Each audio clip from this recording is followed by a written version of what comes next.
Mr. Speaker, the bill for consideration by His Honorable House is the Income Tax Amendment Bill. The purpose of the bill is to amend the Income Tax Act 15.02 to achieve two objectives.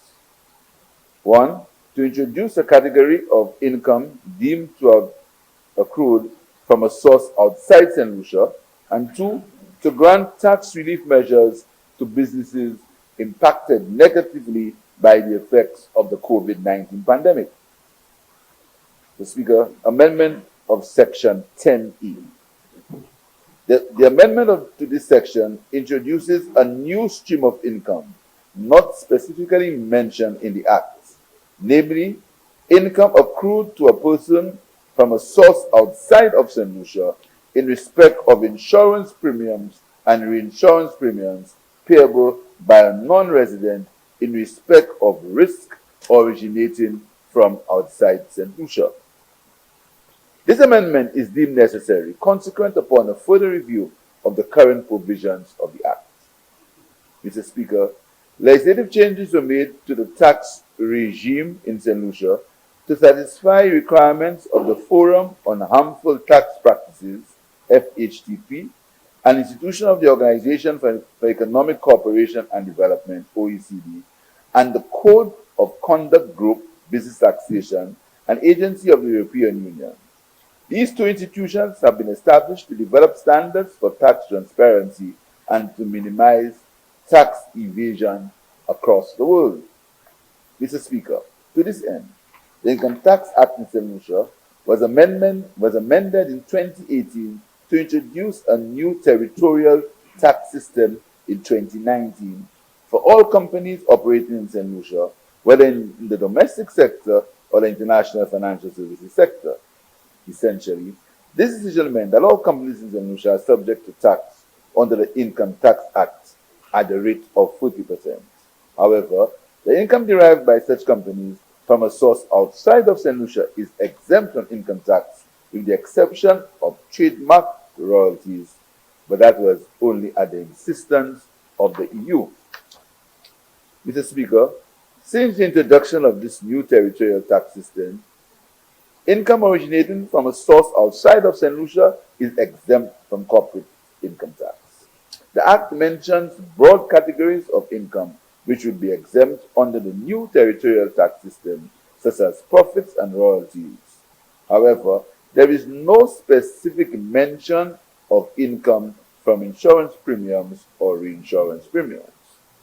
This amendment is therefore necessary, as it will avoid varying interpretations or treatment of this form of income. The amendment is aimed at introducing the specific mention of insurance premiums and reinsurance premiums payable by a non-resident to a company resident in St. Lucia in respect of risk originating outside of St. Lucia. This form of income will be tax exempt further to this amendment. I move to amendment of Section 38. Mr. Speaker, this amendment reflects the previous government's policy intention and to provide support to micro, small, and medium-sized enterprises during the COVID-19 crisis in order to protect jobs and livelihoods and the viability of this business. And our government also subscribes to that policy.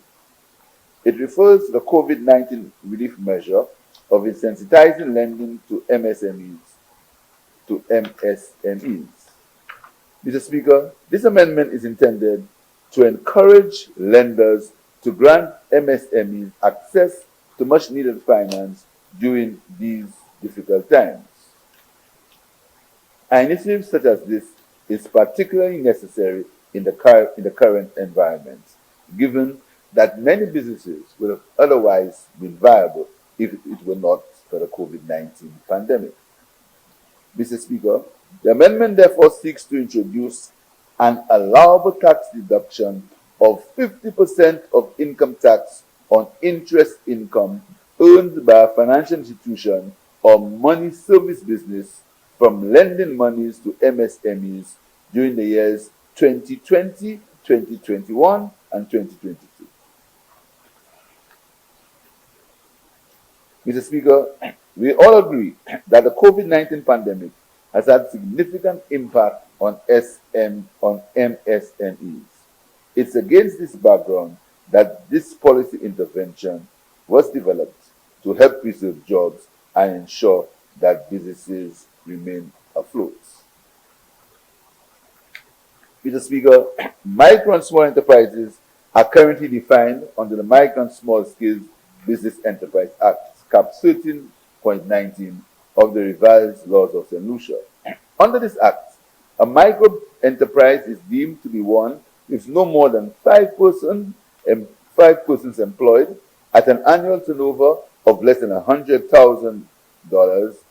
Net assets should not exceed $75,000, while a small enterprise is defined as a firm having no more than 50 persons employed with an annual turnover of less than $1 million and net assets not exceeding $500,000. Mr. Speaker, the medium and large enterprises are not explicitly defined by the Act. As such, the Ministry of Commerce has considered a revised classification of entities as per Act and has made representation to effect the stage. For the purposes of this initiative, the definitions provided by the Department of Commerce will be applied for consistency and ease of implementation. Amendment to Section 75. This relief measure is aimed at encouraging employers to retain their staff for as long as possible by offering them a non-refundable income tax credit of 40% of the total monthly salaries and wages paid to employees by business companies or entities affected by the COVID-19, which as at 31st March 2020. These businesses should have employed less than 200 persons and retained 50% or more of the employees, or employed 200 or more persons and retained 30% or more of the employees. Mr. Speaker, as you will observe, the tax credit is conditional on the retention of a specified minimum percentage of the number of staff based on the size of the entity's staff complements, compared to the entity payroll in March 2020 and subject to the other qualifying criteria, such as the taxpayer must be compliant with all other taxes administered by the Inland Revenue Department. The taxpayer is allowed until December 31st, 2021 to claim the relief for the period April to September 2020. Initially, the deadline was much earlier, but it was thought prudent to extend this period of time for entities making their claims. The taxpayer will be deemed to be adversely affected by COVID-19 if its gross revenue or sales turnover from business operations was reduced by 30% or more during the period April to September 2020 when compared to the same period of the prior year for the purposes of this intervention. The tax credit is to be applied only in respect of business income or corporate income tax payable. An application or request must be submitted by the taxpayer, and this should be accompanied by a listing of the employees who have been retained as at the 31st March 2020. In addition, the monthly remuneration for these employees on a go-forward basis must also be provided. A letter from the National Insurance Corporation is provided to confirm the number of employees for whom contributions were made from March 2020. If there are inconsistencies within the NIC information submitted and the list of employees retained as of 31st March 2020, which is provided by the taxpayer, this should be settled before the applicant is considered for the tax credits. And, Mr. Speaker, the taxpayer should have no outstanding PAYE remittances to submit to the Inland Revenue Department or outstanding PAYE liabilities. If there are outstanding remittances or liabilities to the Inland Revenue Department, a suitable arrangement will be required in order to qualify for the tax credits. The taxpayer will be informed of his entitlement to the tax credit by the Inland Revenue Department when the review is completed. There will be a determination by the Inland Revenue Department as to the relief the taxpayer will be entitled to upon an assessment of the tax return filed for the income year 2020-2021. This will be communicated to the taxpayer upon the issuance of the notice of assessment for the income year 2020-21 as served to the taxpayer by the Inland Revenue Department. Mr. Speaker, I propose the insertion of section 75A to 75F to include the following. A new section, 75A, Employee Retention Tax Credit, provides for an allowable deduction of a tax credit of 40% of the salaries paid by a taxpayer to employees during the tax period, commencing on the 1st day of April 2020 and terminating on the 40th day of September 2020 against the tax owed. In this new section, 75B, eligibility for employee retention tax credit. A business or company is eligible for a tax credit if the business or company employed less than 200 persons and returned 50% or more of the employees during the concession period, or employed 200 or more persons and retained 30% of the employees during the concession period, has no arrears of income tax administered by Inland Revenue Department, and complied with the requirements of an enactment administered by the department. In the new section, 75C, application for an employee retention tax credit. An employer is required to make an application for the tax credit in a form approved by the Comptroller of the Inland Revenue. In the other new section, 75D, application period for an employee retention tax credit.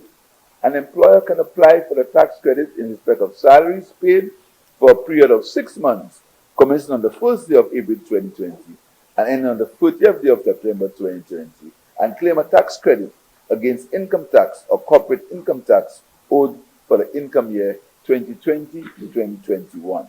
This claim should be made no later than the 31st day of December 2021. In the new section 75E, approval of application for an employee retention tax credit. The Comptroller shall review the application and, having been satisfied that the employer has met the requirements for receiving the tax credits, approve the application for the tax credits. In the other new section, 75F, refusal of application for an employee retention tax credit. The Comptroller is mandated to provide an employer with written notice of the refusal of an application and the grounds for such refusal for the employee retention tax credit. Mr. Speaker, as I explained earlier, the proposed amendments to the Income Tax Act aim to give greater clarity to one of the provisions of the Act and to bring some financial relief to the micro, small, and medium-sized enterprises. These businesses have all been impacted by the COVID-19 pandemic. Mr. Speaker, I urge honorable members to assent to these amendments. I thank you.